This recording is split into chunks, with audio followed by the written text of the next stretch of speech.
નમસ્કાર મિત્રો, સ્વાગત છે ફરી આજના એક વિડીયોમાં। મિત્રો, હાઈકોર્ટના નિર્ણય બાદ હવે શું કરવું? ઘણા એવા ઉમેદવારો મિત્રો કમેન્ટો કરી રહ્યા હોય છે કે કોર્ટ મેટર પૂર્ણ થઈ ગઈ। મિત્રો, કોર્ટ મેટર પૂર્ણ નથી થઈ અને એવા પણ ઉમેદવારો હોય છે કે જે કમેન્ટમાં કહી રહ્યા હોય છે કે હવે કશું થવાનું નથી। તો મિત્રો, થશે કે નહીં એ જોવાની વાત છે, પરંતુ અત્યારે આપણાથી શું થઈ શકે છે, આપણે શું કરવાનું છે? ગુજરાતનો મિત્રો શિક્ષક છે, એ જે શિક્ષકનો ઉમેદવાર છે, જે શિક્ષક બનવા જઈ રહ્યો છે, જે હાલ ફિલહાલ મિત્રો ક્યાં જોવા મળી રહ્યો છે કે રોડ ઉપર જોવા મળી રહ્યો છે।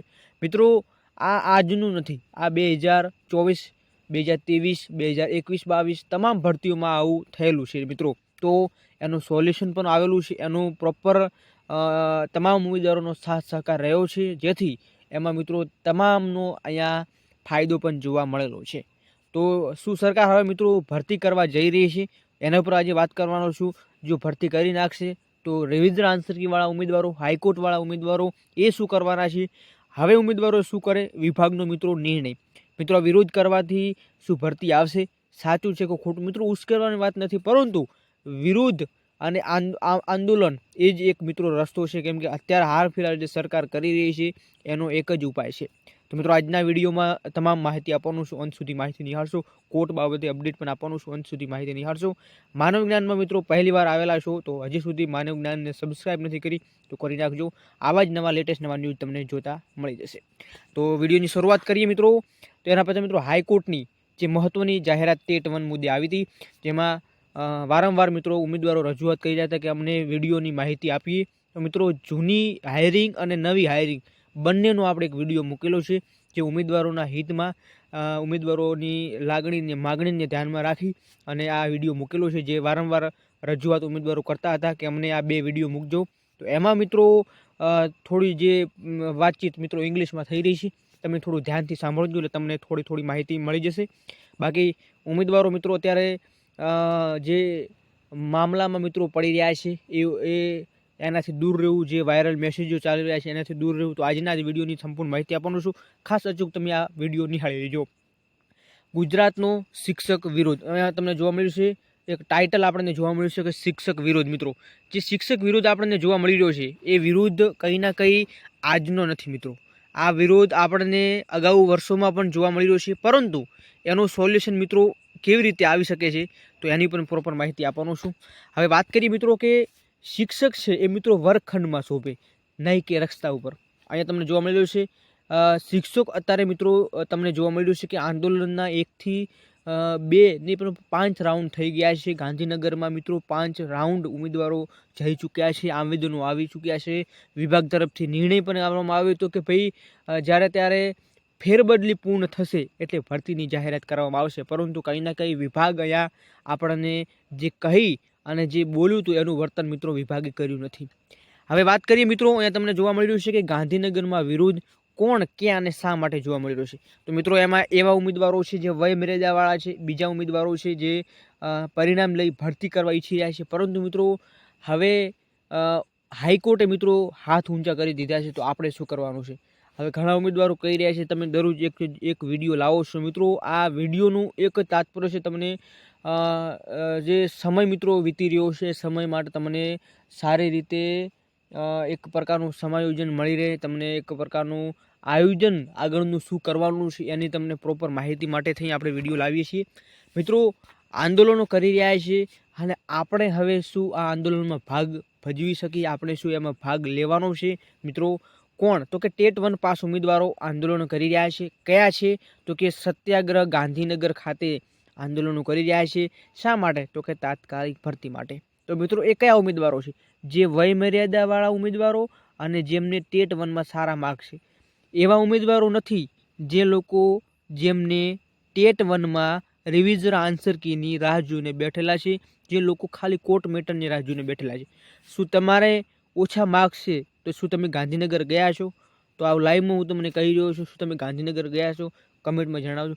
કેવા ઉમેદવારો છે? વધુમાં વધુ જેમને વય મર્યાદા વટાવી રહ્યા છે એવા ઉમેદવારો અહીંયા ગાંધીનગર જાય છે। પરંતુ મિત્રો, હવે જે 13,145ની ભરતીની જે વાતચીત મિત્રો અત્યારે ફિલહાલ ચાલી રહી છે, જે 24, 25, 26માં હવે આ 13,000ની ભરતી છે મિત્રો. એ 13,000 ભરતીમાં વાત કરીએ તો ખાસ ભરતી જો જલ્દી કરવામાં આવે છે તો કોર્ટ મેટરવાળા ઉમેદવારોને શું કરવાનું?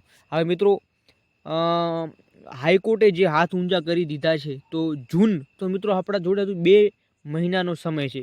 તો આપણે શું એની રાહ જોઈને બેઠી રહીએ? મિત્રો એ યોગ્ય નથી. તમારે હવે પ્રિપેરેશન કરતું રહેવાનું છે, ના કે હાઈકોર્ટના નિર્ણયની રાહ જોઈને બેસવાનું છે.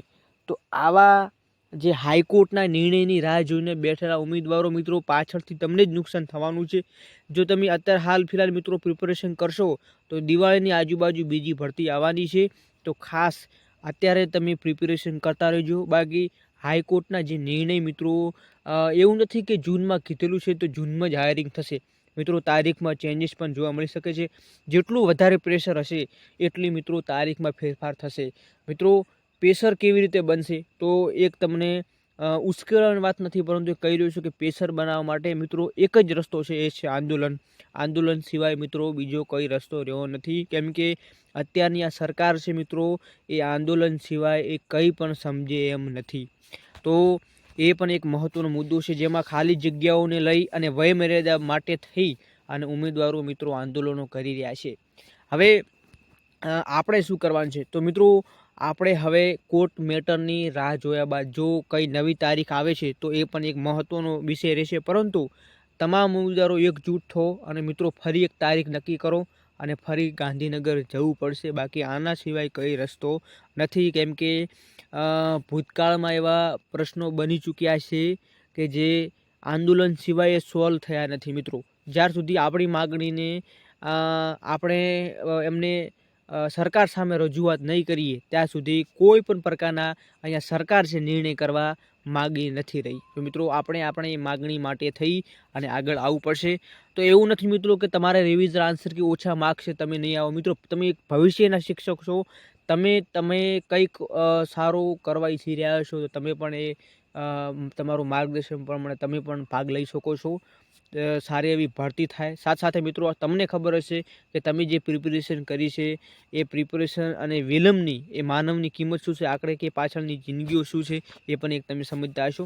મિત્રો પગલું એ છે કે જે ઉમેદવારો નિરાશાજનક યાત્રા આપણને જોવા મળી રહી છે, જેમાં મહેનત કરી છે ઉમેદવારો ટેટ 1 અને ભરતીની જાહેરાત રાહ જોઈને બેઠેલા છે. સરકારે વહીવટ વિલંબ ભોગ અહીંયા જોવા મળી રહ્યો છે.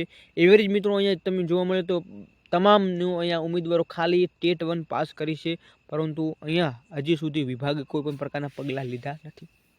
તો આ વિડીયોનો તાત્પર્ય એક જ છે કે તમામ ઉમેદવારો મિત્રો એક તારીખ નક્કી કરો અને તારીખ પ્રમાણે ફરી મિત્રો આંદોલન કરવા જઈએ. કેમ કે આંદોલન સિવાય અને આવેદનો સિવાય બીજો કોઈ રસ્તો રહ્યો નથી. કેમ કે હાઈકોર્ટે પણ હાથ ઊંચા કરી દીધા છે. પરંતુ મિત્રો એક મોટી બીજી અપડેટ છે કે જો પ્રેશર આપવામાં આવે, વકીલો દ્વારા જો કોઈ પ્રેશર આપવામાં આવે તો મિત્રો ચોક્કસ અહીંયા જજ સાહેબ દ્વારા પણ ફરીવાર કંઈક વિચારણા કરી અને ફરી એક નવી તારીખ આપવામાં આવી શકે છે. પરંતુ એ ક્યારે શક્ય છે? જ્યારે ઉમેદવારો એકજૂટ થઈ અને આવેદનો, નિવેદનો અને આંદોલનની પ્રક્રિયામાં જોડાશે ત્યારે આ શક્ય છે. બાકી મિત્રો હાઈકોર્ટના આ નિર્ણય બાદ તો લાગી રહ્યું છે કે 2 કે 3 મહિના સુધી સમય આવશે. એટલામાં તો મિત્રો ભરતી આવીને જતી રહેશે. આગળથી વિભાગ શું નિર્ણય લેશે, રિવિઝન આન્સર કી બાબતે શું નિર્ણય લેશે એ પણ એક મહત્વનો પ્રશ્ન છે. શું જગ્યા ખાલી રાખે છે? પરંતુ જો ભરતી પહેલાં જો આ પ્રશ્ન સોલ્વ થઈ ગયો હોત તો કંઈ ના કંઈ તમામ ઉમેદવારોને અહીંયા ફાયદો થોત. તો આજના માનવ જ્ઞાન એકેડમી સેશનમાં આજે અપડેટ મિત્રો કેવી લાગી ખાસ જણાવજો.